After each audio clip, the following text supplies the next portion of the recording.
बारिश का मौसम शुरू होकर अब 3 महीने हो गए थे एंड अब जाके बारिश कहाँ कम हुई थी। आज से गणपति फेस्टिवल चालू हुए हैं और हम निकल रहे हैं नागेश्वरी ट्रैक पे।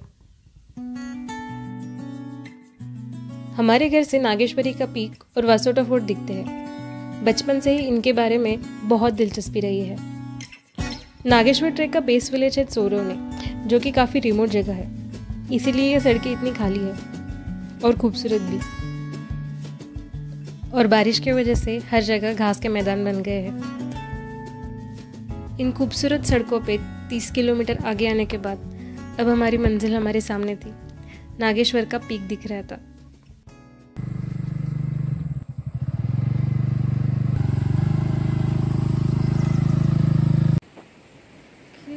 तो हम लोग हैं अभी नागेश्वरी का जो ट्रैक है वहाँ के बेस पॉइंट पे है एंड थोड़ा सा लंच करने वाले हम लोग एंड निकल।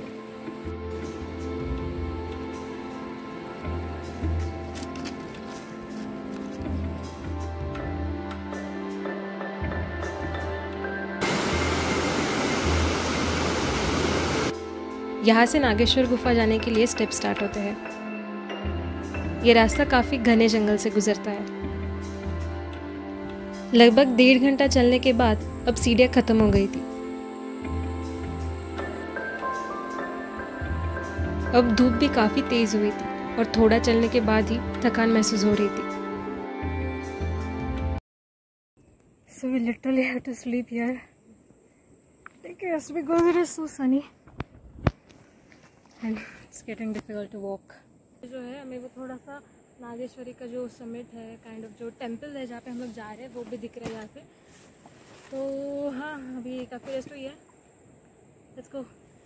अब जंगल ख़त्म हो गया था एंड आसपास के सारे पहाड़ नज़र आ रहे थे और इस सुंदर नज़ारे ने आगे जाने का हौसला और भी बढ़ा दिया था। अब इस पूरे पहाड़ को ट्रैवर्स करके सीधी ट्रेल में आगे जाना था। आगे का रास्ता घने जंगल में से जाता है, जो कि कोयना वाइल्ड लाइफ सेंचुरी का एक पार्ट है। यहाँ पे बीच में एक जगह पे when we climb up, gradually हम लोग नीचे जाते हैं, so it is quite confusing.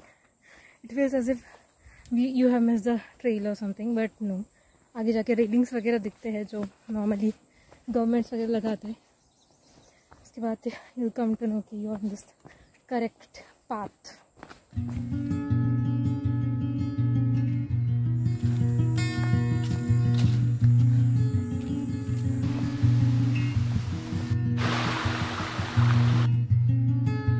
जंगल खत्म होते ही हमने नागेश्वर गुफा का पहाड़ चढ़ना शुरू किया।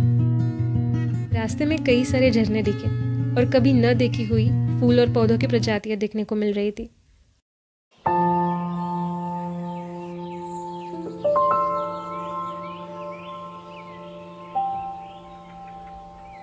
अब आगे की चढ़ाई थोड़ी मुश्किल थी। इन सीधे पत्थरों में से जाना था। काफी पत्थरों में फिसलन भी हो गई थी, इसलिए संभल कर जाना पड़ रहा था। अब पूरे ट्रैक पे पहली बार हमें कोई इंसान यहाँ पे दिखा था। 2 ट्रैकर्स हमें यहाँ पे मिले, जिन्होंने हमें बताया कि अब कुछ थोड़ा ही समय है समिट तक जाने के लिए। और 4.5 घंटे के चढ़ाई के बाद अब हमें नागेश्वर गुफा का पीक दिख रहा था।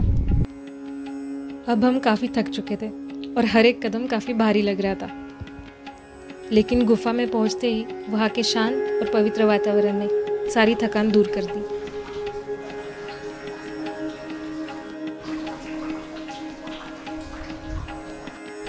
कई ट्रेकर्स इस ट्रेक को कोकन की अमरनाथ यात्रा ही बोलते हैं। गुफा के बीच में शिवलिंग है, जहाँ पे साल के 12 महीने ऊपर के क्रैक से पानी गिरता रहता है। इसी जगह शंकर और पार्वती की एक पुरानी मूर्ति भी दिखाई देती है।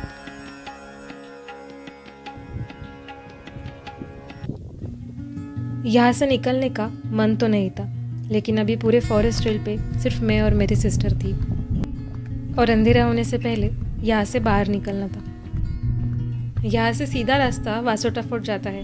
लेफ्ट साइड में है सातारा डिस्ट्रिक्ट और राइट साइड में है कोकन। अभी हम लोग कोकन की तरफ ही जा रहे हैं, जहाँ से हम लोग आए थे। एक तरफ सनसेट हो रहा था और एक तरफ बादल गरज रहे थे और हल्की सी बारिश भी हो रही थी। ये सारा नज़ारा बहुत खूबसूरत था।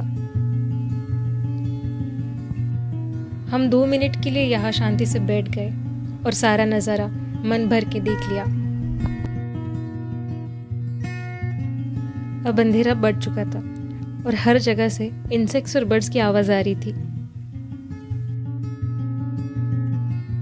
इस वक्त जब भी हम ब्रेक के लिए कुछ टाइम रुक रहे थे, तब हम हर हर महादेव की गर्जना दे रहे थे और इससे इको से पूरे चारों ओर से हर हर महादेव की आवाज़ सुनाई देती थी। ये करने में हमें काफ़ी मज़ा आ रहा था। इसको हम रिकॉर्ड नहीं कर पाए, लेकिन इससे हमारा मनोबल अंत तक काफ़ी टिका रहा।